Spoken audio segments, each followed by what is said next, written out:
Zdraví ťa tu Čitek. Keď si tu nový, tak daj like na môj page. Nehambi sa, je to zadarmo.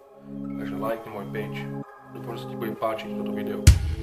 No takže asi ste už prečítali názov, že proste top 5 vecí, ktoré ja neznášam na Facebooku, nenávidím proste. Top 5 mojich, ja, akože ja to neznášam, nie ty, ale ja. Takže dúfam, že sa vám to bude páčiť. Ideme na to. Číslo 1. Je proste, keď ráno sa zobudíme, hej, akože v pohode život, mám sa fajn, OK, všetko, no stres, vieš. A potom zoberiem telefón, vieš, akože chcem si checknúť Facebook.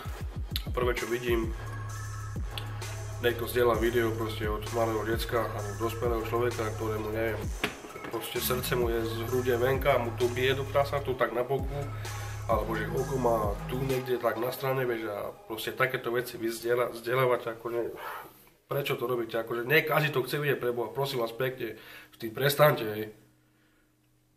Akože dobre, videli ste to video, tak nechajte tak, ajte ďalej, ale nie ešte to dáte na svoju stránku, čo tým chcete dosiahnuť, akože čo, ja nechápem fakt, takže prestaňte s tým do piče.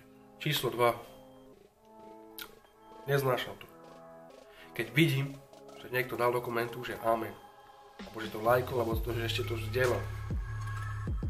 Bo proste akože tam je fotka od Ježíša a tam je napísané, že keď zdieľaš fotku od Ježíša, tak budeš mať šťastie, alebo ti budete chrániť po celý život, alebo že napíš do komentu amen, keď ľúbiš Ježíša. No a raz som videl takúto fotku, že Ježíš tak stojí pri dverách, akože Ježíš, a že takto akože chce zaklopať na dvere a tam že napísané, že otvoril by si mu dvere.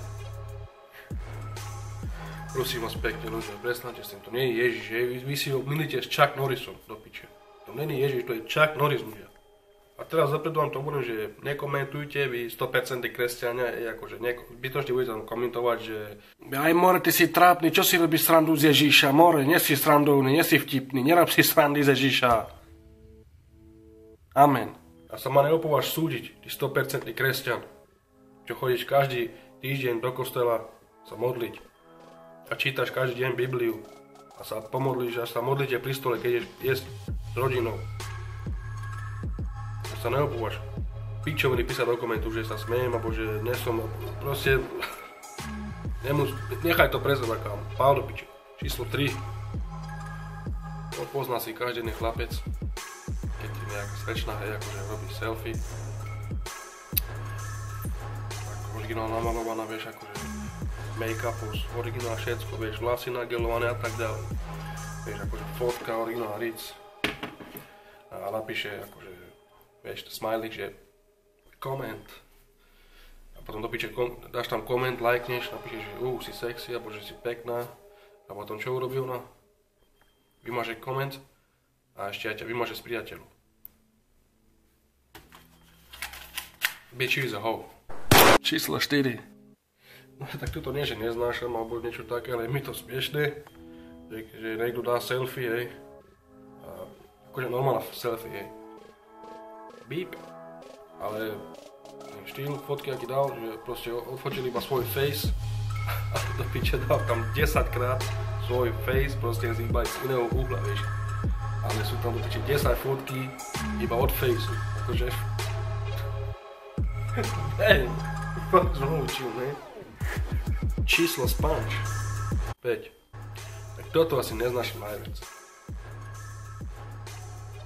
Keď niekto 24 hodín v kúse dáva o sebe vedieť, akože že cíti sa najebaný, alebo že cíti sa sklamaný.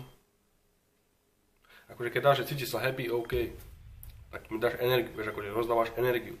Ale keď dávaš len, že cíti sa najebané a proste, že si smutná alebo smutný, proste dávaš ven zlú negatívnu správu ľuďom, hej, takže prestan s tým. Keď sa cítiš zle, alebo keď si najebaný na niečo, tak proste chod si daj sprchu, alebo sa najedz a sa ukľudni a potom sa vráť na Facebook. Takže nedávaj už tie angry face, že si najebaný, alebo že si smutná. Keď má zlú náladu, tak nedávaj to ven, aby si neposielal tú zlú negatívnu správu svojim priateľom, takže nerob to. Prosím ťa pekne. Takže toto bolo top 5 vecí, ktoré nenávidím na Facebooku, hej. Takže mojich, nie tvojich.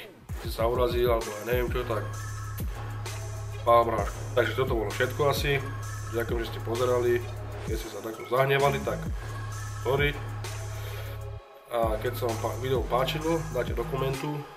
A keď dosiahne to video 1000 lajkov do večera, tak urobím ešte jedno také video. A keď nie, tak nie. That's it, ľudia, to bolo všetko. Ďakujem, že ste sa pozerali. Lajkujte, komentujte, vzdelávajte. Keď ste sa zahnevali, tak to je váš problém. Pozdravujem svojich fanúšikov, dúfam, že to máte OK. Dajte mi vedieť, či by ste chceli ešte viacej takéto videá. Čau.